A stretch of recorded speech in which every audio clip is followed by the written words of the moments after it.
ಎಷ್ಟೋ ಆಸಕ್ತಿಯಿಂದ ಈ ನಿಮ್ಮ ಕಾರ್ಯಕ್ರಮವನ್ನು ಅನುದಿನವೂ ವೀಕ್ಷಿಸುತ್ತಾ ಆತ್ಮಿಕ ಕ್ಷೇಮಾಭಿವೃದ್ಧಿಯನ್ನು ಹೊಂದುತ್ತಿರುವಂಥ ತಮ್ಮೆಲ್ಲರಿಗೂ ಕೂಡ ನಮ್ಮ ಕರ್ತನಾದ ಯೇಸು ಕ್ರಿಸ್ತನ ಪರಿಶುದ್ಧವಾದ ನಾಮದಲ್ಲಿ ಪ್ರೀತಿಯಿಂದ ವಂದನೆಗಳನ್ನು ಸಲ್ಲಿಸ್ತೇನೆ. ಪ್ರಿಯರೇ, ದೇವರಿಂದ ದೇವರಿಗೋಸ್ಕರ ದೇವರಿಗಾಗಿ ಉಂಟು ಮಾಡಲ್ಪಟ್ಟಂಥ ಮನುಷ್ಯ ತನಗಾಗಿ ತನಗೋಸ್ಕರ ತನ್ನವರಿಗಾಗಿ ಬದುಕಬೇಕು ಎಂಬಂಥ ನಿಯಮಗಳನ್ನು ಜೀವನ ಶೈಲಿಯನ್ನು ಅಳವಡಿಸಿಕೊಂಡು ಪ್ರಸ್ತುತ ಪ್ರಪಂಚದ ಸ್ಥಿತಿಗತಿಗಳಿಗೂ ಪೂರ್ವದಲ್ಲಿ ಈ ರೀತಿಯಾಗಿ ಬದುಕಿದಂತಹ ಬದುಕಿನಲ್ಲಿ ದೇವರ ಶಿಕ್ಷಾ ಹಸ್ತ, ದೇವರು ಮನುಷ್ಯನನ್ನು ಯಾವ ರೀತಿ ತನಗೋಸ್ಕರ ತನಗಾಗಿ ಬದುಕಬೇಕು ಎಂಬುವಂತಹ ಶಿಕ್ಷಣವನ್ನು ಪ್ರಕೃತಿಯ ಮುಖಾಂತರ, ಪಶು ಪಕ್ಷಿಗಳ ಮುಖಾಂತರ, ನೈಸರ್ಗಿಕ ಸಂಪನ್ಮೂಲಗಳ ಮೂಲಕ ಅನೇಕ ಪಾಠಗಳನ್ನು ಮನುಷ್ಯನಿಗೆ ಕಲಿಸ್ಕೊಟ್ಟಿದ್ದನ್ನು ನಾವು ಸತ್ಯವೇದದಲ್ಲಿ ನಾವು ಗಮನಿಸ್ತೇವೆ. ಅಷ್ಟೆಲ್ಲ ಪಾಠಗಳನ್ನು ಮನುಷ್ಯನಿಗೆ ಕಲಿಸಿಕೊಟ್ಟಾಗಿಯೂ ಕೂಡ ಮನುಷ್ಯ ಅವುಗಳನ್ನು ದೈವಿಕ ಸಂದೇಶ ಉಪದೇಶಗಳನ್ನು ಗಂಭೀರವಾಗಿ ಪರಿಗಣಿಸಿದೆ, ಭಾಳ ತಾತ್ಸಾರವಾಗಿ ಅವುಗಳನ್ನು ಅಂಗೀಕರಿಸಿಕೊಂಡು ಏನೋ ಕಾಟಾಚಾರಕ್ಕೆ ಮಾತ್ರ ದೇವರನ್ನು ಮಾಡಬೇಕು, ದೇವರನ್ನು ನಾವು ಸೇವಿಸಬೇಕಂತಕ್ಕಂತಹ ನಿಟ್ಟಿನಲ್ಲಿ ತಮ್ಮ ಬದುಕುಗಳನ್ನು ಮುಂದುವರಿಸ್ಕೊಂಡು ತನಗಾಗಿ ತನಗೋಸ್ಕರ ತನ್ನವರಿಗಾಗಿ ಎಂಬಂಥ ವಿಷಯದಲ್ಲಿ ಮಾತ್ರ ಭಾಳ ಜಾಗೃತೆಯಿಂದ ಎಚ್ಚರಿಕೆಯಿಂದ ಹೆಜ್ಜೆ ನೀಡತಕ್ಕಂಥ ಮನಸ್ಥಿತಿಯನ್ನು ನಾವು ಗಮನಿಸ್ತೇವೆ. ಅಂಥ ಪರಿಸ್ಥಿತಿಯಲ್ಲಿ ದೇವರು ಮನುಷ್ಯನನ್ನು ಇನ್ನೂ ಉಪದೇಶಿಸುವುದಕ್ಕೆ ದಾರಿಗಳನ್ನು, ಪ್ರಾಕೃತಿಕ ಸಂಪನ್ಮೂಲಗಳನ್ನು, ಜೀವರಾಶಿಗಳನ್ನು ಬಳಸಿಕೊಂಡು ತನ್ನ ಉಪದೇಶ ಸಾರಾಂಶವನ್ನು ಮನುಷ್ಯನ ಹೃದಯಕ್ಕೆ ಮುಟ್ಟಿಸುವಂತಹ, ಕಿವಿಗಳಿಗೆ ಶ್ರುತಪಡಿಸುವಂತಹ, ಮನುಷ್ಯನ ಆಲೋಚನೆಗೆ ಬರುವಂಥ ರೀತಿಯಲ್ಲಿ ಕಾರ್ಯಕ್ರಮಗಳನ್ನು ನಡೆಸ್ಕೊಂಡು ಇಲ್ಲಿವರೆಗೂ ಬರ್ತಾ ಇದ್ದೇನೆ. ಅಂತಹ ಒಂದು ವಿಶೇಷವಾದಂತಹ ದೈವಿಕ ಉಪದೇಶದ ಸಾರಾಂಶವನ್ನು ಇವತ್ತು ನಾವು ಬಹಳ ಪ್ರತ್ಯೇಕವಾಗಿ ಅಭ್ಯಾಸವನ್ನು ಮಾಡೋಣ. ದೇವರಿಂದ ಮನುಷ್ಯನಿಗೋಸ್ಕರ ಮನುಷ್ಯನಿಗಾಗಿ ಉಂಟು ಮಾಡಲ್ಪಟ್ಟಂತಹ ಪಶು ಪಕ್ಷಿಗಳು, ಮತ್ತೊಂದು ಸಾರಿ ಹೇಳ್ತೀನಿ ಅದನ್ನು, ದೇವರಿಂದ ಮನುಷ್ಯನಿಗಾಗಿ ಮನುಷ್ಯನಿಗೋಸ್ಕರ ಉಂಟು ಮಾಡಲ್ಪಟ್ಟಂತಹ ಪಶು ಪಕ್ಷಿಗಳು, ಜೀವ ಜಂತುಗಳು ತಮ್ಮ ಜೀವಿತದ ಅರ್ಥವನ್ನು, ತಮ್ಮ ಜೀವಿತದ ಎಲ್ಲೆಯನ್ನು, ತಮ್ಮ ಜೀವಿತದ ಸಾರ್ಥಕತೆಯನ್ನು ಭಾಳ ಅತ್ಯುತ್ತಮವಾದಂಥ ರೀತಿಯಲ್ಲಿ ನಿರ್ವಹಿಸುತ್ತಿರುವುದನ್ನು ನಾವು ಸತ್ಯವೇದದಲ್ಲಿ ಗಮನಿಸ್ತೇವೆ ಪ್ರಿಯರೇ. ಹಾಗಾಗಿ ದೇವರು ಇವುಗಳನ್ನು ಕೂಡ ಬಳಸಿಕೊಂಡು ಮಾನವನಿಗೆ ಉಪದೇಶವನ್ನು, ಸಂದೇಶವನ್ನು ಇವುಗಳ ಮೂಲಕ ಹೇಳ್ತಕ್ಕಂತಹ ವಿಶೇಷವಾದಂಥ ಘಟನೆಗಳನ್ನು ನಾವು ಸತ್ಯವೇದದಲ್ಲಿ ಗಮನಿಸ್ತೇವೆ. ಹಾಗಾಗಿ ಯೋಬನ ಗ್ರಂಥ 12ನೇ ಅಧ್ಯಾಯ 7ನೇ ವಚನದಲ್ಲಿ ನಾವು ಗಮನಿಸಿದರೆ, ಆದರೆ ಮೃಗಗಳನ್ನು ವಿಚಾರಿಸು, ನಿನಗೆ ಉಪದೇಶ ಮಾಡುವವು, ಆಕಾಶದ ಪಕ್ಷಿಗಳನ್ನು ಕೇಳು, ನಿನಗೆ ತಿಳಿಸುವವು, ಭೂಮಿಯನ್ನು ಮಾತಾಡಿಸು, ನಿನಗೆ ಬೋಧಿಸುವುದು, ಸಮುದ್ರದ ಮೀನುಗಳು ನಿನಗೆ ಹೇಳುವವು. ಈ ಎಲ್ಲವುಗಳ ಸಾಕ್ಷಿಯಿಂದ ಯೆಹೋವನ ಕೈಯೇ ಸಕಲ ಕಾರ್ಯಗಳನ್ನು ಮಾಡುತ್ತದೆ ಎಂದು ಯಾರಿಗೆ ತಾನೇ ಗೊತ್ತಾಗುವುದಿಲ್ಲ? ಪ್ರತಿ ಪ್ರಾಣಿಯ ಪ್ರಾಣವೂ ಸಮಸ್ತ ಮನುಷ್ಯರ ಆತ್ಮಗಳು ಆತನ ಕೈಯಲ್ಲಿರುವವು. ಅಂಗಳವು ಆಹಾರವನ್ನು ರುಚಿ ನೋಡುವ ಪ್ರಕಾರ ಕಿವಿಯು ಮಾತುಗಳನ್ನು ವಿವೇಚಿಸುತ್ತದಲ್ಲ ಅಂತ ಹೇಳ್ತಾನೆ. ಅಂಗಳ, ಬಾಯಲ್ಲಿರ್ತಕ್ಕಂಥ ಅಂಗಳ ಆಹಾರವನ್ನು ರುಚಿ ನೋಡುವ ಪ್ರಕಾರ ಕಿವಿಯು ಮಾತುಗಳನ್ನು ವಿವೇಚಿಸ್ತದಲ್ಲ, ಇದು ನಿಯಮ.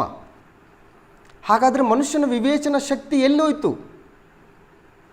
ದೈವಿಕ ಸಂದೇಶವನ್ನು ನೇರವಾಗಿ ದೇವರು ಮನುಷ್ಯನಿಗೆ ಶ್ರುತಪಡಿಸುವಾಗ ನೇರವಾಗಿ ತನ್ನ ಮಾತುಗಳನ್ನು ಮನುಷ್ಯನ ಹೃದಯಕ್ಕೆ ಮುಟ್ಟಿಸುವಂತಹ ಆ ಪ್ರಕ್ರಿಯೆಯನ್ನು ಮನುಷ್ಯ ಯಾಕೆ ಗುರುತಿಸ್ತಾ ಇಲ್ಲ? ಅಂಗಳ ಆಹಾರನ ರುಚಿ ನೋಡ್ತದಲ್ಲ, ಅದು ವಾಸ್ತವ. ಕಿವಿಯು ಕೂಡ ಮಾತುಗಳನ್ನು ವಿವೇಚಿಸಬೇಕಲ್ಲ, ಯಾಕೆ ವಿವೇಚಿಸ್ತಾ ಇಲ್ಲ ಮನುಷ್ಯ? ವಿವೇಚಿಸ್ತಾ ಇಲ್ಲ ಅನ್ನೋದಕ್ಕೆ ಕಾರಣ ಮನುಷ್ಯನ ಹೃದಯ ಕಾಠಿಣ್ಯ. ಹಾಗಾಗಿ ಈ ಹೃದಯ ಕಾಠಿಣ್ಯವನ್ನು ತೊಲಗಿಸುವಂಥ ನಿಟ್ಟಿನಲ್ಲಿ ದೇವರಿಂದ ಮನುಷ್ಯನಿಗೋಸ್ಕರ ನಿರ್ಮಿತವಾದಂತಹ ಜೀವ ಜಂತುಗಳ ಮೂಲಕ, ಪಶು ಪಕ್ಷಿಗಳ ಮುಖಾಂತರ ಮಾನವನಿಗೆ ಉಪದೇಶವನ್ನು, ಮಾನವನಿಗೆ ದೈವಿಕ ಸಂದೇಶವನ್ನು, ಮಾನವನು ಯಾರಿಂದ ಯಾರಿಗೋಸ್ಕರ ಉಂಟು ಮಾಡಲ್ಪಟ್ಟಿದ್ದಾನೆ, ಪ್ರಸ್ತುತ ಮಾನವ ಯಾರಿಗೋಸ್ಕರ ಯಾರಿಂದ ಜೀವಿಸ್ತಾ ಇದ್ದಾನೆ ಅಂತಕ್ಕಂಥ ಅರಿವನ್ನು ಮೂಡಿಸುವಂಥ ನಿಟ್ಟಿನಲ್ಲಿ ದೇವರು ವಿಶೇಷ ಸಾಧನಗಳನ್ನಾಗಿ ಪಶು ಪಕ್ಷಿ ಜೀವ ಜಂತುಗಳನ್ನು, ಪ್ರಾಕೃತಿಕ ನೈಸರ್ಗಿಕ ಸಂಪನ್ಮೂಲಗಳನ್ನು ಬಳಸಿಕೊಂಡದ್ದನ್ನು ಸತ್ಯವೇದದಲ್ಲಿ ನಾವು ಗಮನಿಸ್ತೇವೆ. ಹಾಗಾಗಿ ಮೃಗಗಳನ್ನು ವಿಚಾರಿಸು, ಅವು ನಿನಗೆ ಬೋಧನೆ ಮಾಡ್ತವೆ, ನಿನಗೆ ಉಪದೇಶ ಮಾಡ್ತವೆ. ಆಕಾಶದ ಪಕ್ಷಿಗಳನ್ನು ಕೇಳು, ನಿನಗೆ ತಿಳಿಸ್ತವೆ, ನಿನಗೆ ಬೋಧಿಸ್ತವೆ. ಏನು ಬೋಧಿಸ್ತವೆ, ಏನು ತಿಳಿಸ್ತವೆ ಅಂತಕ್ಕಂಥದ್ದು ವಿಶೇಷವಾದಂಥ ಸಂಗತಿ ಪ್ರಿಯ. ಹಾಗಾಗಿ ಏಷ್ಯನ್ ಬರೆದ ಪ್ರವಾದನೆ ಗ್ರಂಥ 1ನೇ ಅಧ್ಯಾಯ ನಿಮಗೆ ಗೊತ್ತಿರತಕ್ಕಂಥ ಮಾತೇ ಇದು. ಆಕಾಶ ಮಂಡಲವೇ ಆಲಿಸು, ಭೂಮಂಡಲವೇ ಕೇಳು, ಯೆಹೋವನು ಮಾತಾಡ್ತಿದ್ದಾನೆ, ನಾನು ಸಾಕಿ ಸಲಹಿದ ಮಕ್ಕಳೇ ನನಗೆ ದ್ರೋಹ ಮಾಡಿದ್ದಾರೆ. ತನ್ನ ಸ್ವರೂಪದಲ್ಲಿ ತನ್ನ ಹೋಲಿಕೆಗೆ ಉಂಟು ಮಾಡಲ್ಪಟ್ಟಂಥ ಮನುಷ್ಯರೇ ತನ್ನನ್ನುಂಟು ಮಾಡಿದಂಥ ದೇವರನ್ನು ನಿರಾಕರಿಸಿ, ತನ್ನನ್ನುಂಟು ಮಾಡಿ ತನ್ನ ಸಹವಾಸ ಸಮ್ಮುಖದಲ್ಲಿ ಸದಾಕಾಲ ಇರಬೇಕಂತಕ್ಕಂಥ ದೇವರ ನಿಬಂಧನೆಯನ್ನು ಉಲ್ಲಂಘಿಸಿ ತನಗೆ ದ್ರೋಹ ಮಾಡಿದಂಥ ಮಕ್ಕಳನ್ನು, ಆ ಮಕ್ಕಳ ಸ್ಥಿತಿಯನ್ನು ಕುರಿತು, ಮಕ್ಕಳು ತನ್ನ ಮಾತನ್ನು ಕೇಳದೇ ಇದ್ದಾಗ ಒಬ್ಬ ತಂದೆ ತನ್ನ ವೇದನೆಯನ್ನು, ತನ್ನ ಮನಸ್ಸಿನ ಆವೇದನೆಯನ್ನು ಯಾರ ಹತ್ರ ಹೇಳ್ಕೊಳ್ಬೇಕು? ಯಾರ ಹತ್ರ ಹೇಳ್ಕೊಳ್ತಾ ಇದ್ದಾನೆ ದೇವರು ಅಂತಂದರೆ, ಆಕಾಶ ಮಂಡಲವೇ ಆಲಿಸು, ಭೂಮಿಯೇ ಕೇಳು. ಇವೆರಡರ ಮಧ್ಯದಲ್ಲಿ, ನಿಮ್ಮ ಮಧ್ಯದಲ್ಲಿ ನನ್ನಿಂದ ನನಗೋಸ್ಕರ ಉಂಟು ಮಾಡಲ್ಪಟ್ಟಂಥ ಮನುಷ್ಯನನ್ನು ಇಟ್ಟು ನನಗೋಸ್ಕರ ಬದುಕಬೇಕಾದಂಥ ಈ ಮನುಷ್ಯ ಇವತ್ತು ಯಾವ ಬದುಕನ್ನು ಬದುಕ್ತಾ ಇದ್ದಾನೆ? ಒಂದು ಸಾರಿ ನೀವೇ ಯೋಚನೆ ಮಾಡಿ, ನೀವೇ ನನಗೆ ಉತ್ತರ ಹೇಳಿ, ನೀವೇ ನನಗೆ ನ್ಯಾಯ ಕೊಡಿ ಅನ್ನುವಂತಹ ತನ್ನ ಆವೇದನೆಯನ್ನು ದೇವರು ಆಕಾಶ, ಪ್ರಕೃತಿ, ಪಶು ಪಕ್ಷಿಗಳ ಮುಂದೆ ಹೇಳ್ಕೊಳ್ತಕ್ಕಂಥ ಸ್ಥಿತಿಗೆ ಇವತ್ತು ದೇವರು ಬಂದಿದ್ದಾನೆ ಅಂತಂದ್ರೆ ಅದಕ್ಕೆ ಕಾರಣೀಭೂತರು ಯಾರು ಅಂತಂದರೆ ಮನುಷ್ಯರಾದಂಥ ನಾವುಗಳು ಅಂತಕ್ಕಂಥದ್ದನ್ನು ಮರಿಬಾರ್ದು. ಹಾಗಾಗಿ ದೇವರು ಮುಂದೆ ಹೇಗೆ ಹೇಳ್ತಾ ಇದ್ದಾನೆ ಅಂತಂದರೆ, ಎತ್ತು ಯಜಮಾನನನ್ನು, ಕತ್ತೆ ಒಡೆಯನ ಕೊಟ್ಟಿಗೆಯ ಗೋದಲೆಯನ್ನು ತಿಳಿದಿರುವವು, ಇಸ್ರಾಯೇಲ್ ಜನರಿಗೋ ತಿಳುವಳಿಕೆ ಇಲ್ಲ, ನನ್ನ ಪ್ರಜೆಯು ಆಲಿಸುವುದಿಲ್ಲ ಅಂತ ಹೇಳ್ತಾನೆ. ಒಂದು ಸಾರಿ ಪಶುಗಳನ್ನು ನೋಡಿ, ಎತ್ತು ಯಜಮಾನನ ಕೊಟ್ಟಿಗೆಯನ್ನು ಸಂಜೆ ಆದ ತಕ್ಷಣ ತನ್ನ ಮನೆ ದಾರಿ ಯಾವುದು, ಮನೆಗೆ ಬಂದು ಸೇರಿದಾಗ್ಯೂ ಕೂಡ ತನ್ನ ಕೊಟ್ಟಿಗೆಯ ಜಾಗ ಎಲ್ಲಿ ಅಂತಕ್ಕಂಥದ್ದು ಆ ಎತ್ತಿಗೆ ಗೊತ್ತು, ಯಜಮಾನನ ಮನೆ ಎಲ್ಲಂತ ಗೊತ್ತು. ಕತ್ತೆಗೆ ತನ್ನ ಒಡೆಯನ ಗೋದಲಿ ಎಲ್ಲಿ ಅಂತೇಳಿ ಗೊತ್ತು. ನನ್ನ ಸ್ವರೂಪದಲ್ಲಿ ನನ್ನ ಹೋಲಿಕೆಗೆ ಸರಿಯಾಗಿ ಉಂಟು ಮಾಡಲ್ಪಟ್ಟಂಥ ಈ ಮನುಷ್ಯನಿಗೆ ತನ್ನನ್ನುಂಟು ಮಾಡಿದಂಥ ಸೃಷ್ಟಿಕರ್ತ ಯಾರು, ಆತನ ಸ್ವಭಾವಗಳೇನು, ಆತನ ಸ್ವರೂಪಗಳೇನು, ಆತನ ಹೋಲಿಕೆಗಳೇನು? ಮಾನವ ಜೀವಿತ ಕೇವಲ 60-70 ವರ್ಷಗಳಿಗೆ ಮಾತ್ರ ಸೀಮಿತನಾ? ಇಷ್ಟೇನಾ? ಇದನ್ನು ಹೊರತುಪಡಿಸಿ ಇನ್ನೇನಿಲ್ವಾ? ಇಷ್ಟಕ್ಕೋಸ್ಕರನ ಇಷ್ಟೊಂದು ಒಡೆದಾಡ್ತಾ ಇರೋದು ಮನುಷ್ಯ, ಇಷ್ಟಕ್ಕೋಸ್ಕರನ ಇಷ್ಟೊಂದು ತಾಪತ್ರಯ ಮನುಷ್ಯನಿಗೆ ಅಂತಕ್ಕಂಥ ಆಲೋಚನೆ, ಆ ಆಲೋಚನೆ ಶಕ್ತಿ ಯಾಕೆ ಬರ್ತಾ ಇಲ್ಲ? ಹಾಗಾಗಿ ಒಂದು ಸಾರಿ ಪಶುಗಳನ್ನು ನೋಡಿ, ಆಕಾಶದಲ್ಲಿ ಹಾರಾಡ್ತಕ್ಕಂಥ ಹಕ್ಕಿಗಳನ್ನು ನೋಡಿ, ಅವು ನಿಮಗೆ ಬೋಧನೆ ಮಾಡ್ತವೆ ಅಂತ ಹೇಳ್ತಾನೆ. ಹಾಗಾದರೆ ಏನು ಬೋಧನೆ ಮಾಡ್ತವೆ ಅಂತಕ್ಕಂಥ ವಿಶೇಷವಾದಂಥ ಸಂಗತಿಯನ್ನು ನಾವು ತಿಳ್ಕೊಳ್ಳೋದ್ರೆ, ಹಳೆ ಒಡಂಬಡಿಕೆಯಲ್ಲಿ ಸಮುವೇಲನ ಬರೆದ ಒಂದನೇ ಸಮುವೇಲನ ಗ್ರಂಥ 1ನೇ ಅಧ್ಯಾಯದಿಂದ ನಾವು ಗಮನಿಸ್ತಾ ಬಂದ ಹಾಗೆ ಅಲ್ಲಿ ಯಾಜಕನಾದಂಥ ಏಲಿಯನ ಇಬ್ಬರು ಮಕ್ಕಳು ಓಫ್ನಿ ಮತ್ತು ಫಿನೆಹಾಸ್ ಅಂತೇಳಿ, ಇವರು ಕೂಡ ಯಾಜಕ ಸೇವೆಯನ್ನು ಮಾಡಿಕೊಂಡು ದೇವರ ಆಲಯದಲ್ಲಿ ಸಮಯವನ್ನು ಕಳೀತಕ್ಕಂಥ ಸಂದರ್ಭ.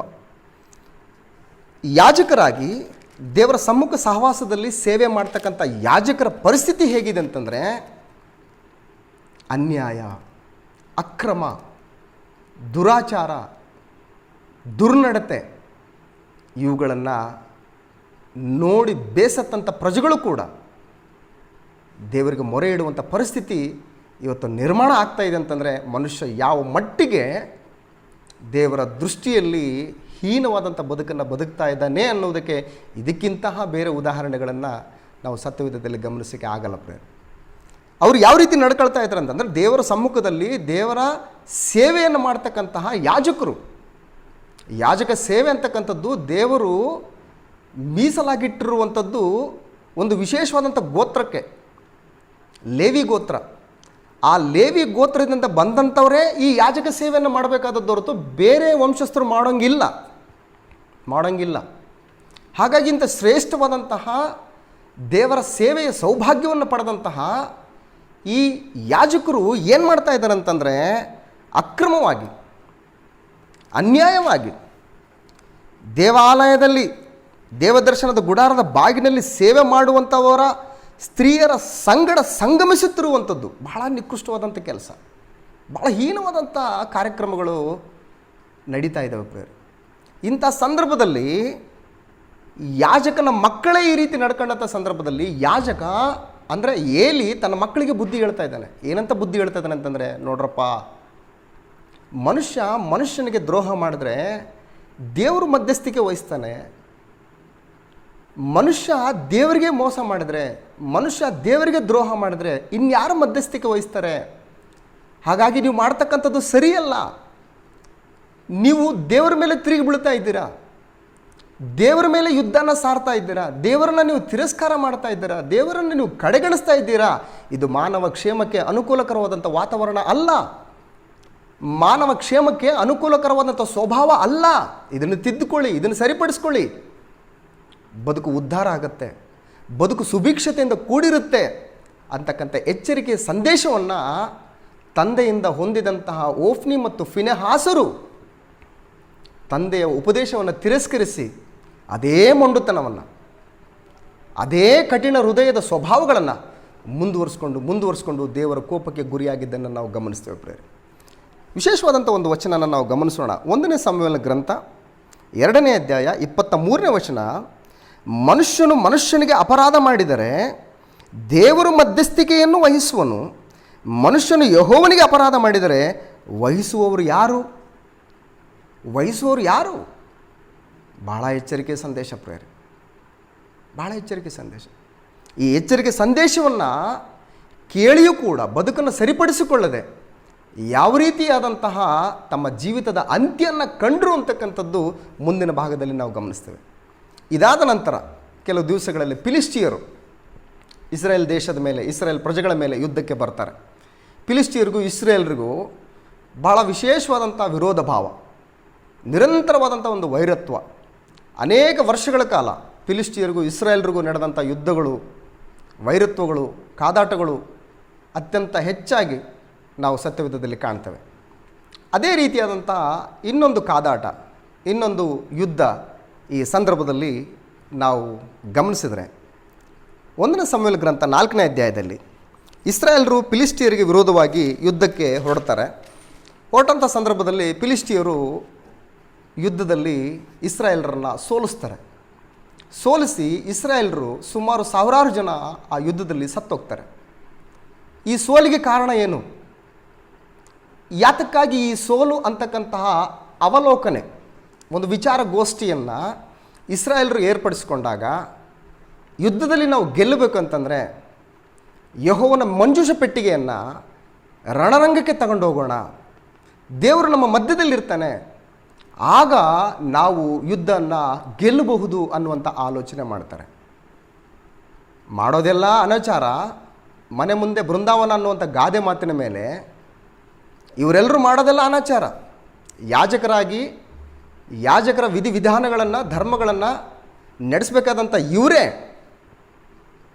ಬೇಲಿನೇ ಎದ್ದು ಹೊಲನ ಮೇಯಿತು ಅನ್ನುವಂಥ ಗಾದೆಯ ಪ್ರಕಾರ ಇವರೇ ಸರಿಯಾಗಿ ದೇವರ ಉಪದೇಶಗಳನ್ನು ಕೈಕೊಂಡು ನಡೆಯದೆ ಇನ್ನು ದೇವರ ಮಂಜೂಷ ಪೆಟ್ಟಿಗೆಯನ್ನು ತಗೊಂಡೋಗಿ ಯುದ್ಧದಲ್ಲಿಟ್ಟರೆ ನಾವು ಗೆಲ್ತೀವಿ ಅಂತಕ್ಕಂಥದ್ದು ಭಾಳ ಸೋಜಿಗದ ಸಂಗತಿ ಪ್ರೇರೆ. ಹಾಗಾಗಿ ಇವರು ಇಸ್ರಾಯೇಲರು ಈ ರೀತಿ ಯೋಚನೆ ಮಾಡಿಕೊಂಡು ಯೆಹೋವನ ಮಂಜೂಷ ಪೆಟ್ಟಿಗೆಯನ್ನು ತಗೊಂಡು ಯುದ್ಧಕ್ಕೆ ರಣರಂಗಕ್ಕೆ ತಗೊಂಡೋಗ್ತಾರೆ.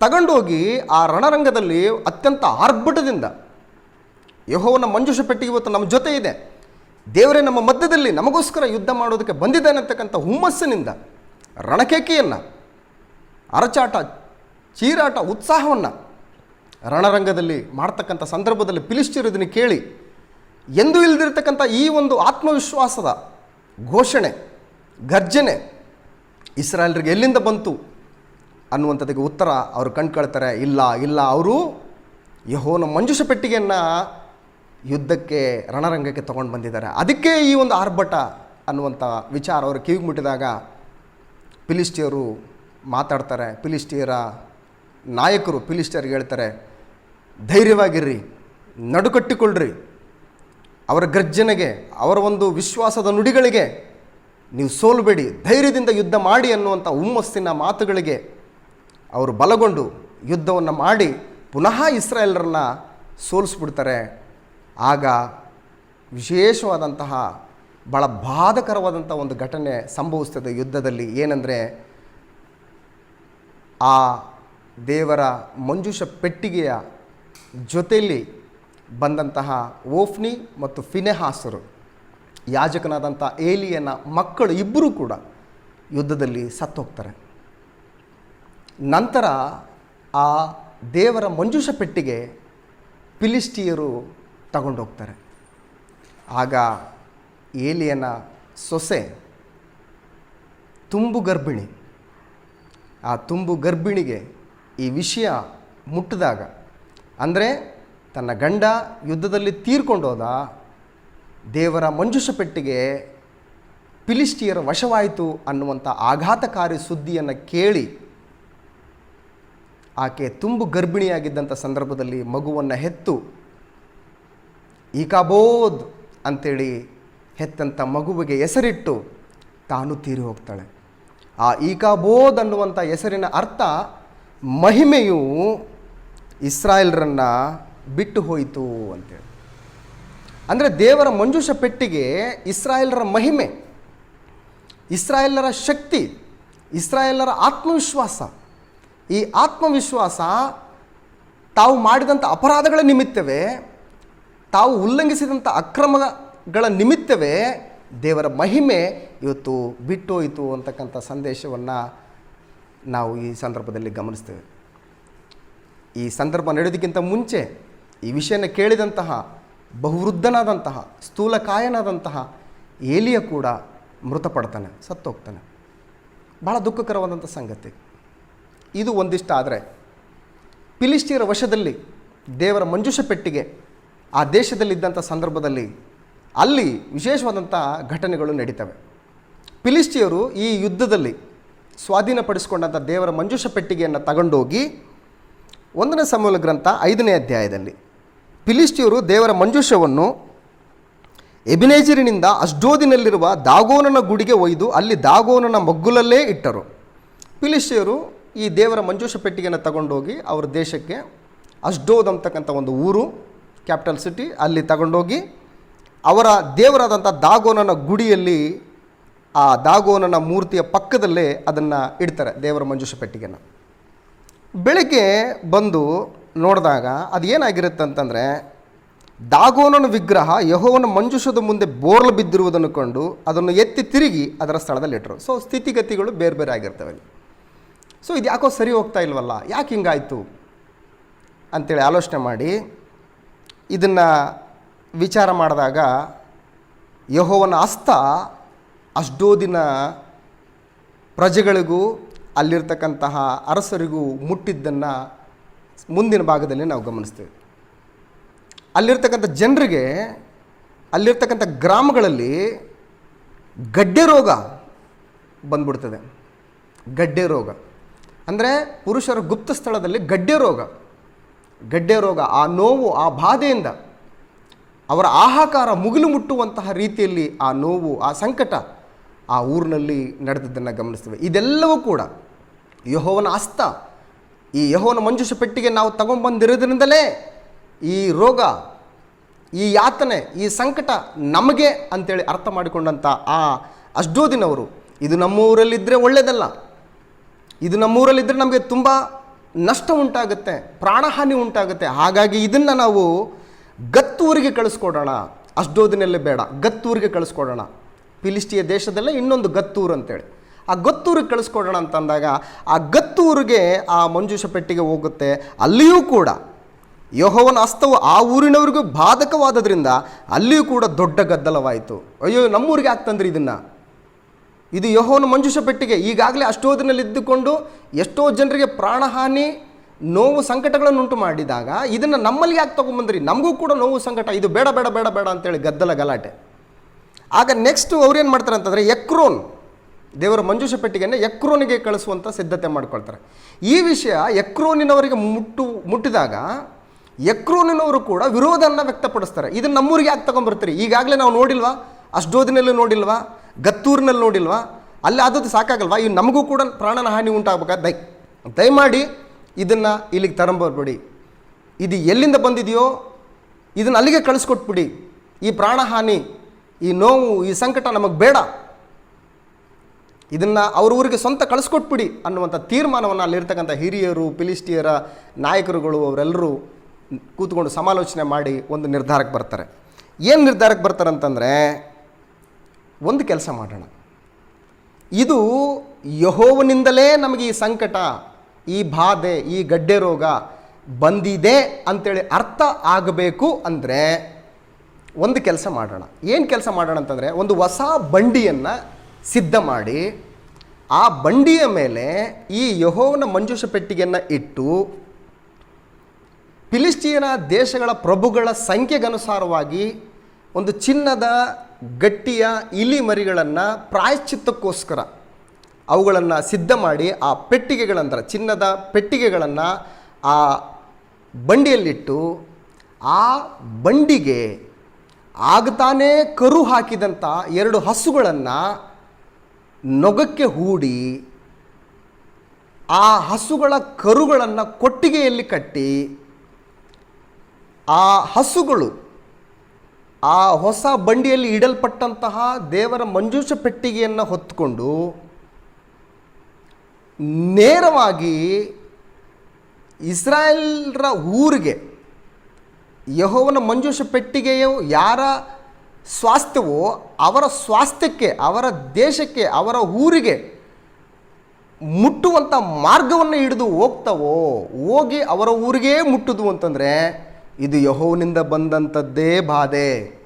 ಒಂದು ವೇಳೆ ಆ ಹಸುಗಳು ಮಾರ್ಗನ ತಪ್ಪಿ ಬೇರೆ ಊರಿಗೆ ಹೋದರೆ, ಬೇರೆ ದಿಕ್ಕಿಗೆ ಸಾಗಿದರೆ ಇದು ಯೆಹೋವನಿಂದ ಬಂದಂತಹ ವ್ಯಾಧಿಯಲ್ಲ, ಇದು ಯೆಹೋವನಿಂದ ಬಂದಂತಹ ಹಾನಿಯಲ್ಲ ಅನ್ನುವಂಥದ್ದು ನಾವು ನಿರ್ಧರಿಸಬಹುದು ಅಂಥೇಳಿ ತೀರ್ಮಾನ ಕೈಗೊಂಡು ಒಂದು ಹೊಸ ಬಂಡಿಯನ್ನು ಮಾಡಿ ಆ ಬಂಡಿಯಲ್ಲಿ ಯೆಹೋವನ ಮಂಜೂಷ ಪೆಟ್ಟಿಗೆಯನ್ನು ಇಟ್ಟು ಫಿಲಿಸ್ಟಿಯರ ಪ್ರಭುಗಳ ಸಂಖ್ಯೆಗನುಸಾರವಾಗಿ ಚಿನ್ನದ ಇಲಿಯ ಗಟ್ಟೆಗಳನ್ನು ಮಾಡಿ ಅದರಲ್ಲಿಟ್ಟು ಅವುಗಳಿಗೆ 2 ಹಸುಗಳನ್ನು ಹೂಡ್ತಾರೆ. ಭಾಳ ಚಂದವಾಗಿ ಗಮನಿಸಬೇಕು ಪ್ರಿಯರೇ. 2 ಹಸುಗಳು, ಹಸುಗಳು ಯಾವುವು ಅಂತಂದರೆ, ಆ ಹಸುಗಳು ಯಾವುವು ಅಂತಂದರೆ ಆಗತಾನೆ ಕರು ಹಾಕಿದಂಥ ಹಸುಗಳು, ಹಾಲು ಕರೆಯುವಂಥ ಹಸುಗಳು, ಎಂದೂ ಕೂಡ ನೊಗ ಹೊತ್ತಂಥ ಅನುಭವ ಇಲ್ಲದಂಥ ಹಸುಗಳು. ಸಾಮಾನ್ಯವಾಗಿ ಹಸುಗಳು ನೊಗವನ್ನು ಹೊರುವಂಥ ರೂಢಿಯನ್ನು ಹೊಂದಿರಲ್ಲ. ಹಸುಗಳು ಅಂತಂದರೆ ಭಾಳ ಬಲಹೀನತೆಯಿಂದ ಕೂಡಿದಂಥ ಹಸುಗಳು. ಎತ್ತುಗಳಿಗಿಂತ ಹಸುಗಳು ಬಲಹೀನತೆಯಿಂದ, ಶಕ್ತಿ ಕಡಿಮೆ ಹೊಂದಿದಂತಹ ಹಸುಗಳು. ಈ ಹಸುಗಳು ಎಂಥವು ಅಂತಂದರೆ ವಿಶೇಷವಾಗಿ ಆಗತಾನೆ ಕರು ಹಾಕಿದಂಥ ಹಸುಗಳು, ಹಾಲು ಕರೆಯುವಂಥ ಹಸುಗಳು. ಎಂಥ ಪರಿಸ್ಥಿತಿ ನೋಡಿ ಹಸುಗಳದು.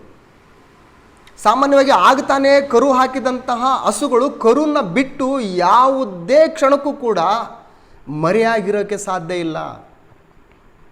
ಕರುವನ್ನು ಹಿಂಬಾಲಿಸಿ ತನಗೆಷ್ಟೇ ಕಷ್ಟ, ತನಗೆಷ್ಟೇ ಹಿಂಸೆ, ತನಗೆಷ್ಟೇ ತೊಂದರೆ ಆದಾಗ್ಯೂ ಕೂಡ ಕರುವಿನ ಜೊತೆಯಲ್ಲೇ, ಕರುವಿನ ಸಹವಾಸದಲ್ಲೇ ಇರುವಂಥದ್ದು ಹಸುವಿನ ಲಕ್ಷಣ. ಈ ಎಲ್ಲ ಲಕ್ಷಣಗಳನ್ನು, ಈ ಎಲ್ಲ ತಮ್ಮ ಸ್ವಾಭಾವಿಕ ಗುಣ ಸ್ವಭಾವಗಳನ್ನು ಬದಿಗಿಟ್ಟು ಫಿಲಿಸ್ಟಿಯರು ನಿರ್ಧರಿಸಿ ಯೋಚಿಸಿದಂಥ ತೀರ್ಮಾನ ಇದು. ಈ ಹಸುಗಳು ಎಂದು ನೊಗ ಹೊರಲಾರದಂಥ ಹಸುಗಳು ಈ ಬಂಡಿಯನ್ನು ಒತ್ತುಕೊಂಡು ನೇರವಾಗಿ ಇದು ಯಾರದ್ದು, ಯಾರ ದೇಶದವ್ರದ್ದು, ಇದು ಇಸ್ರಾಯೇಲ್ ದೇವರದೇನಾ ಅಂತಕ್ಕಂಥ ನಿರ್ಧಾರ ಮಾಡುವಂತಹ ಜವಾಬ್ದಾರಿ ಹೊತ್ತಂತಹ ಈ ಹಸುಗಳು. ಈ ರೀತಿ ಮಾಡಲೇಬೇಕು ನಾವು. ಯಾಕೆಂತಂದರೆ ಈ ರೀತಿ ಮಾಡಿದ್ರೆ ಈ ನೋವು, ಈ ಬಾಧೆ, ಈ ಸಂಕಟ ಯೆಹೋವನಿಂದಲೇ ಬಂದದ್ದಂತೇಳಿ ನಿರ್ಧಾರ ಆಗುತ್ತೆ. ಒಂದು ವೇಳೆ ಆಗಲಿಲ್ಲ ಅಂತಂದರೆ ಇದು ಯೆಹೋವನಿಂದ ಬಂದಂತಹ ಬಾಧೆ ಅಲ್ಲ ಅಂಥೇಳಿ ಅವರು ಪರಿಗಣಿಸ್ತಾರೆ ಅನ್ನುವಂಥ ಆಲೋಚನೆ ಆ ಪಶುಗಳಿಗೆ ದೇವರು ದಯಪಾಲಿಸಿ ಆ ಪಶುಗಳು ಯಾವ ರೀತಿ ದೇವರ ಮಹಿಮೆಗೋಸ್ಕರ ತಮ್ಮ ಬದುಕನ್ನು ಕೊನೆಗಾಣಿಸ್ಕೊಂಡು ಅಂತಕ್ಕಂಥದ್ದು ಭಾಳ ವಿಶೇಷಕರವಾದಂಥ ಸಂಗತಿ ಪ್ರೇರೆ. ನಾವು ಚಿಕ್ಕವರಿದ್ದಾಗ ಪುಣ್ಯಕೋಟಿ ಅಂಥೇಳಿ ಒಂದು ಹಾಡು ನೋಡ್ತಾ ಇದ್ದೀವಿ, ಕೇಳ್ತಾ ಇದ್ದೀವಿ. ಅದನ್ನು ಆ ಪುಣ್ಯಕೋಟಿ ಹಾಡು, ಗೋವಿನ ಹಾಡನ್ನು ಹೇಳ್ಬಿಟ್ಟೆ ಸರ್ಕಾರಗಳು ಕೂಡ ಅಸ್ತಿತ್ವಕ್ಕೆ ಬಂದಂಥವುಗಳು ಕೂಡ ನಮ್ಮ ನೆನಪಿಗೆ ಇದ್ದಾವೆ, ಆ ಘಟನೆಗಳಿದ್ದಾವೆ. ಕೊಟ್ಟ ಮಾತಿಗೆ ತಪ್ಪಿ ನಡೆದರೆ ಮೆಚ್ಚನ ಪರಮಾತ್ಮನು ಅಂತೇಳ್ಬಿಟ್ಟು ಆ ಪುಣ್ಯಕೋಟಿ ಹಾಡಲ್ಲಿ ನಾವು ಒಂದು ಸಾಲನ್ನು ಗಮನಿಸ್ತೇವೆ. ಆದರೆ ಇಲ್ಲಿ ಈ ಎರಡು ಹಸುಗಳು ದೇವರ ಚಿತ್ತವನ್ನು ನೆರವೇರಿಸೋದಕ್ಕೋಸ್ಕರ, ಯೆಹೋವನಿಂದಲೇ ಇದು ಬಂದದ್ದು ಅಂತೇಳಿ ದೃಢಪಡಿಸೋದಕ್ಕೋಸ್ಕರ, ಎಂದು ನೊಗ ಹೊರಲಾರದಂಥ ಅನುಭವ ಇದ್ದಾಗ್ಯೂ ಕೂಡ ನೊಗನ್ನು ಹೊರಬೇಕು. ನಾವು ದೇವರ ಮಹಿಮೆ ಘನಪಡಿಸಲ್ಪಡಬೇಕು. ಇದೇ ನಮ್ಮ ಜೀವಿತದ ಪರಮಾರ್ಥ. ಇದಕ್ಕಿಂತ ದೊಡ್ಡ ಭಾಗ್ಯ ನಮಗೆ ಇನ್ನೇನಿದೆ ಅನ್ನುವಂಥ ಮನಸ್ಥಿತಿಯಲ್ಲಿ ಈ ಹಸುಗಳು ಯಾವ ರೀತಿ ತಮ್ಮ ಕಾರ್ಯಕ್ರಮವನ್ನು ನಿರ್ವಹಿಸ್ತೇವೆ ಅಂತಕ್ಕಂಥದ್ದು ಮನುಷ್ಯನಿಗೆ ಇವತ್ತು ಮಾದರಿ, ಮನುಷ್ಯನಿಗೆ ಒಂದು ಎಚ್ಚರಿಕೆ ದೇವರು ಈ ಪಶುಗಳ ಮುಖಾಂತರ ವ್ಯಕ್ತಪಡಿಸ್ತಾ ಇದ್ದಾನೆ, ತಿಳಿಸ್ತಾ ಇದ್ದಾನೆ ಪ್ರೇರೆ. ಅದನ್ನು ಓದ್ಕೊಳ್ಳೋಣ, ಭಾಳ ಚಂದವಾಗಿದೆ. 1ನೇ ಸಮುವೇಲನ ಗ್ರಂಥ 6ನೇ ಅಧ್ಯಾಯ 7ನೇ ವಚನದಿಂದ, ಈಗ ನೀವು ಒಂದು ಹೊಸ ಬಂಡಿಯನ್ನು ಮಾಡಿಸಿ ಅದಕ್ಕೆ ಹಾಲು ಕರೆಯುವ ಮತ್ತು ಎಂದು ನೊಗ ಹೊರದ 2 ಹಸುಗಳನ್ನು ಹೂಡಿ ಆ ಬಂಡಿಯ ಮೇಲೆ ಯೆಹೋವನ ಮಂಜೂಷವನ್ನು ನೀವು ಪ್ರಾಯಶ್ಚಿತ್ತಾರ್ಥವಾಗಿ ಕೊಡುವ ಬಂಗಾರದ ವಸ್ತುಗಳುಳ್ಳ ಚಿಕ್ಕ ಪೆಟ್ಟಿಗೆಯನ್ನೂ ಇಟ್ಟು ಕಳುಹಿಸಿಬಿಡಿರಿ. ಆ ಹಸುಗಳ ಕರುಗಳನ್ನು ಮನೆಗೆ ತೆಗೆದುಕೊಂಡು ಹೋಗಿರಿ. ಅದು ತಾನಾಗಿ ಸ್ವದೇಶದ ದಾರಿ ಹಿಡಿದು ಬೆತ್ಷೆಮೆಷಿನ ಕಡೆಗೆ ಹೋದರೆ ಈ ದೊಡ್ಡ ಕೇಡನ್ನು ಬರಮಾಡಿದವನು ಯೆಹೋವನೇ ಎಂದು, ಆ ಮಾರ್ಗ ಹಿಡಿಯದಿದ್ದರೆ ಆತನ ಹಸ್ತವು ನಮ್ಮನ್ನು ಮುಟ್ಟಲಿಲ್ಲ, ಅದು ನಮ್ಮ ಅದೃಷ್ಟವೇ ಎಂದು ತಿಳಿದುಕೊಳ್ಳಿರಿ ಅಂದರು. ಇದು ಯೆಹೋವನಿಂದ ಬಂದಂತಹ ಪೆಟ್ಟು, ಯೆಹೋವನಿಂದಲೇ ಬಂದದ್ದು ಅಂತೇಳಿ ದೃಢಪಡಿಸುವುದಕ್ಕೆ ಈ ಹಸುಗಳು ತಮ್ಮ ಜೀವಿತದ ಪರಮಾರ್ಥವನ್ನು ಅರ್ಥ ಮಾಡಿಕೊಂಡು ಯಾವ ರೀತಿ ತಮಗೆ ಬಂದಂಥ, ತಮ್ಮ ಪಾಲಿಗೆ ಬಂದಂಥ ಕರ್ತವ್ಯವನ್ನು, ತಮಗೆ ಎಷ್ಟೇ ಕಷ್ಟ, ನೋವು, ಸಂಕಟ, ಇಕ್ಕಟ್ಟು, ಆವೇದನೆ, ವೇದನೆ, ಕುಡಿಯನ್ನು ಅಗಲಿದಂತಹ ಸ್ಥಿತಿ ಇದ್ದಾಗ್ಯೂ ಕೂಡ ಅವೆಲ್ಲವುಗಳಿಗೆ ತಲೆ ಕೆಡಿಸಿಕೊಳ್ಳದೆ ದೇವರ ನಾಮವನ್ನು ಮಹಿಮೆಪಡಿಸುವಂಥ ನಿಟ್ಟಿನಲ್ಲಿ ಯಾವ ರೀತಿ ಕಾರ್ಯಕ್ರಮವನ್ನು ನೆರವೇರಿಸಿದ್ದೇವೆ ಅಂತಕ್ಕಂಥದ್ದು ಅದ್ಭುತವಾದಂಥ ಸಂಗತಿ ಪ್ರಿಯರೇ. 12ನೇ ವಚನ, ಕೂಡಲೇ ಆ ಹಸುಗಳು ಬೆತ್ಷೆಮೆಷಿನ ಮಾರ್ಗವನ್ನು ಹಿಡಿದು ಕೂಗುತ್ತಾ ನೆಟ್ಟಗೆ ಮುಂದೆ ನಡೆದವು, ಎಡಬಲಕ್ಕೆ ತಿರುಗಲಿಲ್ಲ. ನೆಟ್ಟಗೆ ಮುಂದೆ ನಡೆದವು ಅಂತ ಹೇಳ್ತಾರೆ. ಯಾತಕ್ಕೋಸ್ಕರ ನೆಟ್ಟಗೆ ಮುಂದೆ ನಡೆದವು? ನಾವು ನೆಟ್ಟಗೆ ಮುಂದೆ ನಡೆಯಲೇಬೇಕು, ಇದೇ ನಮ್ಮ ಜೀವಿತದ ಪರಮಾರ್ಥ ಅಂಥೇಳಿ ಹಸುಗಳು ಮನುಷ್ಯನಿಗೆ ಪಾಠನ ಕಲಿಸ್ಕೊಟ್ಟಿದ್ದಾವೆ ಪ್ರೇರೆ. ಇವುಗಳ ಒಂದು ಛಾಯಾರೂಪ, ನಿಜಸ್ಥಿತಿಯನ್ನು ನಾವು ಕ್ರಿಸ್ತನಲ್ಲಿ ಗಮನಿಸ್ತೇವೆ ಪ್ರೇರೆ. ಇದು ಛಾಯಾರೂಪ, ಹಸುಗಳದೊಂದು ಛಾಯೆ ರೂಪ. ಆದರೆ ಇದು ನಿಜಸ್ಥಿತಿ ನಮ್ಮ ಕರ್ತನಾದಂಥ ಯೇಸು ಕ್ರಿಸ್ತನಲ್ಲಿ ನಾವು ಗಮನಿಸ್ತೇವೆ ಪ್ರೇರೆ. ಫಿಲಿಪಿಯವರಿಗೆ ಬರೆದ ಪತ್ರಿಕೆಯಲ್ಲಿ ಒಂದು ವಿಶೇಷವಾದಂಥ ಸಂಘಟನೆಯನ್ನು, ಒಂದು ಮಾತನ್ನು ನಾವು ನೋಡ್ತೇವೆ. ಆತನು ದೇವಸ್ವರೂಪನಾಗಿದ್ದರೂ ದೇವರಿಗೆ ಸರಿಸಮಾನನಾಗಿರುವ ಪದವಿಯನ್ನು ಬಿಡಲೊಲೆನು ಎಂದೆಣಿಸದೆ ತನ್ನನ್ನು ತಾನು ಬರಿದು ಮಾಡಿಕೊಂಡು ದಾಸನ ರೂಪವನ್ನು ಧರಿಸಿಕೊಂಡು ಮನುಷ್ಯರಿಗೆ ಸಾದೃಶ್ಯನಾದನು ಅಂತ ಹೇಳ್ತಾ ಇದ್ದಾನೆ. 2ನೇ ಅಧ್ಯಾಯ, ಫಿಲಿಪಿಯವರಿಗೆ ಬರೆದ ಪತ್ರಿಕೆ 2ನೇ ಅಧ್ಯಾಯ 5ನೇ ವಚನ, ಕ್ರಿಸ್ತ ಯೇಸುವಿನಲ್ಲಿದ್ದಂಥ ಮನಸ್ಸು ನಿಮ್ಮಲ್ಲಿಯೂ ಇರಲಿ. ಆತನು ದೇವ ಸ್ವರೂಪನಾಗಿದ್ದರೂ ದೇವರಿಗೆ ಸರಿಸಮಾನನಾಗಿರುವುದೆಂಬ ಅಮೂಲ್ಯ ಪದವಿಯನ್ನು ಬಿಡಲೊಲ್ಲೆನು ಎಂದೆಣಿಸದೆ ತನ್ನನ್ನು ಬರಿದು ಮಾಡಿಕೊಂಡು ದಾಸನ ರೂಪವನ್ನು ಧರಿಸಿಕೊಂಡು ಮನುಷ್ಯರಿಗೆ ಸದೃಶನಾದನು. ಹೀಗೆ ಆತನು ಆಕಾರದಲ್ಲಿ ಮನುಷ್ಯನಾಗಿ ಕಾಣಿಸಿಕೊಂಡಿದ್ದಾಗ ತನ್ನನ್ನು ತಗ್ಗಿಸಿಕೊಂಡು ಮರಣವನ್ನು, ಅಂದರೆ ಶಿಲುಬೆಯ ಮರಣವನ್ನೂ ಹೊಂದುವಷ್ಟು, ಶಿಲುಬೆಯ ಮರಣವನ್ನಾದರೂ ಹೊಂದುವಷ್ಟು ವಿಧೇಯನಾದನು ಅಂತ ಹೇಳ್ತಾನೆ. ಯಾತಕ್ಕೋಸ್ಕರ ಆತನು ಶಿಲುಬೆ ಮರಣವನ್ನು ಹೊಂದುವಷ್ಟು ವಿಧೇಯನಾದನು ಅಂತಂದರೆ ತನ್ನ ಮುಂದೆ ಇಟ್ಟಿದ್ದಂಥ ಸಂತೋಷಕ್ಕೋಸ್ಕರ, ತನ್ನ ಮುಂದೆ ಇಟ್ಟಿದ್ದಂಥ ದೇವರ ವಿಶೇಷವಾದಂತಹ ಪದವಿಗೋಸ್ಕರ. ಆತನು ತನ್ನನ್ನು ತಾನು ತಗ್ಗಿಸಿಕೊಂಡು ದೇವರ ನಾಮ ಮಹಿಮೆ ಹೊಂದಬೇಕು, ತನ್ನ ಮೂಲಕ ಪ್ರತಿ ಮನುಷ್ಯರು ದೇವರ ಕಡೆಗೆ ತಿರುಗಿಕೊಳ್ಳಬೇಕು ಅಂತಕ್ಕಂಥ ಸದುದ್ದೇಶದಿಂದ ದೇವರ ಅನಾದಿ ಸಂಕಲ್ಪದ ಮೇರೆಗೆ ನಮ್ಮ ಕರ್ತನಾದಂಥ ಯೇಸು ಕ್ರಿಸ್ತನು ಕಾರ್ಯಕ್ರಮವನ್ನು ನೆರವೇರಿಸಿದ್ದನ್ನು ನೋಡ್ತೇವೆ ಪ್ರೇರೆ. ಮನುಷ್ಯನು ದೇವರ ಮಾತನ್ನು ಕೇಳದೇ ಇದ್ದಂಥ ಸಂದರ್ಭದಲ್ಲಿ ಪಶುಗಳನ್ನು ದೇವರು ಬಳಸಿಕೊಂಡು ಮನುಷ್ಯನಿಗೆ ಬುದ್ಧಿ ಹೇಳುವಂಥ ಪ್ರಕ್ರಿಯೆಗಳು ಅನೇಕವಾಗಿದೆ ಪ್ರೇರೆ. ಮತ್ತಾನು ಬರೆಸುವಾರ್ತೆ 6ನೇ ಅಧ್ಯಾಯದಲ್ಲಿ ನಾವು ವಿಶೇಷವಾಗಿ ನಾವು ಗಮನಿಸ್ತೇವೆ. ಏನಂತಂದರೆ, ಆಕಾಶದಲ್ಲಿ ಹಾರಾಡುವಂತಹ ಹಕ್ಕಿಗಳನ್ನು ನೋಡ್ರಿ, ಅವು ಬಿತ್ತುವುದಿಲ್ಲ, ಕೊಯ್ಯುವುದಿಲ್ಲ, ಕಣಜಗಳಲ್ಲಿಟ್ಟು ತುಂಬಿಟ್ಟುಕೊಳ್ಳುವುದಿಲ್ಲ, ಆದಾಗ್ಯೂ ಅಂತ ಹೇಳ್ತಾನೆ. ಹಕ್ಕಿಗಳನ್ನು ನೋಡ್ರಿ ಅಂತ ಹೇಳ್ತಾನೆ. ದಿನಾಲೂ ನೋಡ್ತಾ ಇದ್ದೀವಿ ಹಕ್ಕಿನ, ಏನು ಕಾಣಿಸ್ತಾ ಇದೆ? ಪಕ್ಷಿಗಳನ್ನು ದಿನಾಲೂ ನೋಡ್ತೀವಿ, ಏನು ಕಾಣಿಸ್ತವೆ? ಆವತ್ತಿನ ಕಾಟ ಆವತ್ತಿಗೆ ಸಾಕು ಅನ್ನುವಂತಹ ಸ್ವಭಾವ ಹಕ್ಕಿಗಳಲ್ಲಿ. ಬೆಳಿಗ್ಗೆ ಎದ್ದು ನಮ್ಮ ಒಂದೊಪ್ಪತ್ತಿನ ಊಟವನ್ನು ದೇವರ ಕೃಪೆಯಿಂದ ಸಂಪಾದಿಸಿಕೊಳ್ಬೇಕು ಅಂತೇಳಿ ತಮ್ಮ ಬದುಕನ್ನೆಲ್ಲ ದೇವರ ಮೇಲೆ ಆಧಾರ ಮಾಡಿಕೊಂಡೆ ದಿನವನ್ನು ಪ್ರಾರಂಭ ಮಾಡ್ತಕ್ಕಂಥ ವಿಶೇಷವಾದಂಥ ಜೀವನ ಶೈಲಿ ಪಕ್ಷಿಗಳದು. ಅದಕ್ಕೆ ಯೆರೆಮೀಯನ ಗ್ರಂಥ 8ನೇ ಅಧ್ಯಾಯ 7ನೇ ವಚನದಲ್ಲಿ ಹೇಳ್ತಾನೆ, ಆಕಾಶದಲ್ಲಿ ಹಾರುವ ಬಕವು ತನ್ನ ನಿಯಮಿತ ಕಾಲಗಳನ್ನು ತಿಳಿದುಕೊಂಡಿದೆ, ಬೆಳವಕ್ಕಿಯೂ ಬಾನಕ್ಕಿಯೂ ಕೊಕ್ಕರೆಯೂ ತಮ್ಮ ತಮ್ಮ ಗಮನಾಗಮನ ಸಮಯಗಳನ್ನು ಗಮನಿಸುತ್ತವೆ. ನನ್ನ ಜನರಾದರೋ ಯೆಹೋವನ ನಿಯಮವನ್ನು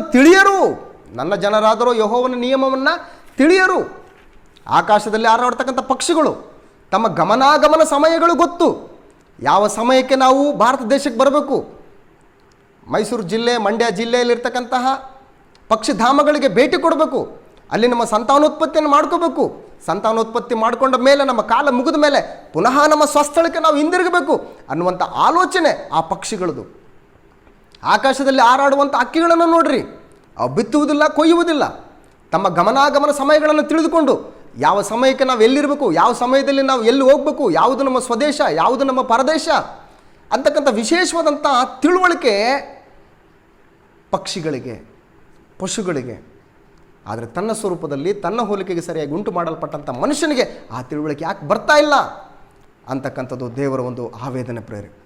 ಹಾಗಾಗಿ ಇಂಥ ಕಠಿಣವಾದಂಥ ಸಂದರ್ಭದಲ್ಲಿ, ಇಂಥ ಪ್ರತಿಕೂಲ ಸಮಯಗಳಲ್ಲಿ ದೇವರು ನಮಗೆ ಅವಕಾಶವನ್ನು ಕೊಡ್ತಾ ಇದ್ದಾನೆ. ತನ್ನ ಉಪದೇಶ ಸಾರಾಂಶವನ್ನು ನಮ್ಮ ಕಿವಿಗಳಿಗೆ ಶ್ರುತಪಡಿಸಿದಂತಹ ಆ ವಾಕ್ಯಗಳು ಹೃದಯದಲ್ಲಿ ನೆಟ್ಟು ಉತ್ತಮವಾದಂಥ ಫಲ ಬರುವಂಥ ರೀತಿಯಲ್ಲಿ ದೇವರ ಕಾರ್ಯಕ್ರಮಗಳನ್ನು ರೂಪಿಸಿ ಮುನ್ನಡೆಸ್ತಾ ಇದ್ದಾನೆ. ಸದ್ಬಳಕೆ ಮಾಡಿಕೊಳ್ಳೋಣ.